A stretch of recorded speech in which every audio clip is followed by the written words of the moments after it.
Hai teman-teman, kami dari kelompok telinga akan menjelaskan apa sih bagian-bagian telinga dan fungsinya, kelainan atau penyakit yang menyerang telinga, dan bagaimana mekanisme kerja telinga.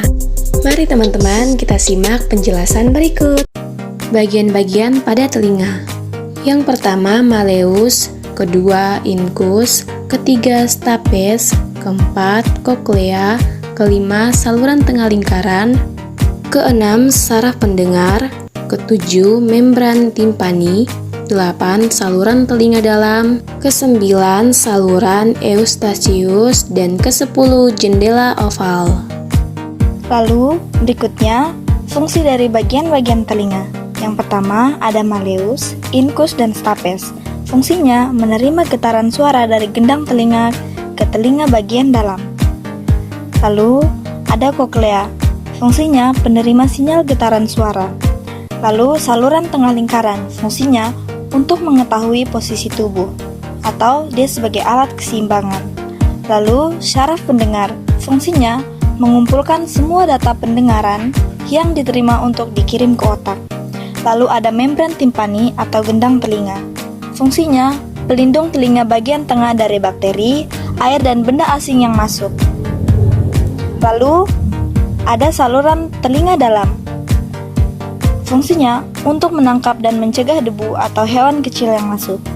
Lalu ada saluran eustachius untuk menyeimbangkan tekanan di telinga bagian tengah dan tekanan dari luar. Lalu yang terakhir ada jendela oval. Fungsinya sebagai pembatas antara telinga tengah dengan telinga bagian dalam. Nah, selanjutnya kelainan atau penyakit yang menyerang pada telinga, yaitu otitis interna. Otitis interna atau yang juga dikenal dengan labyrinthis adalah infeksi telinga bagian dalam. Umumnya penyakit ini disebabkan oleh virus atau bakteri. Otitis interna merupakan infeksi lanjutan atau komplikasi dari otitis media yang parah. Infeksi ini juga dapat mengganggu fungsi pendengaran jika tidak segera diobati.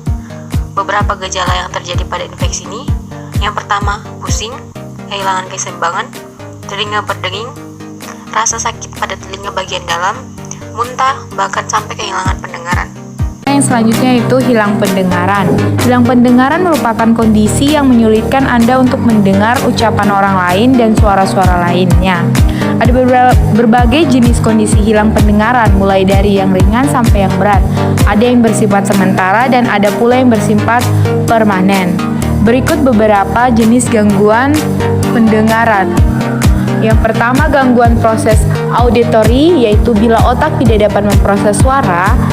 Kemudian yang kedua, gangguan pendengaran konduktif, yaitu masalah dengan telinga bagian luar atau tengah yang disebabkan oleh kotoran telinga, infeksi, atau otosklerosis. Yang ketiga, gangguan pendengaran sensorineural, yaitu ketika koklea, telinga, dan atau saraf pendengaran rusak. Kondisi ini umumnya bersifat permanen. Kemudian gangguan pendengaran campuran, yaitu kombinasi antara gangguan pendengaran konduktif dan sensorineural. Hilang pendengaran dapat terjadi pada usia berapapun. Bila Anda mengalaminya, sebaiknya segera periksa ke dokter. Yang terakhir, mekanisme kerja telinga.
Sekian penjelasan dari kami. Terima kasih.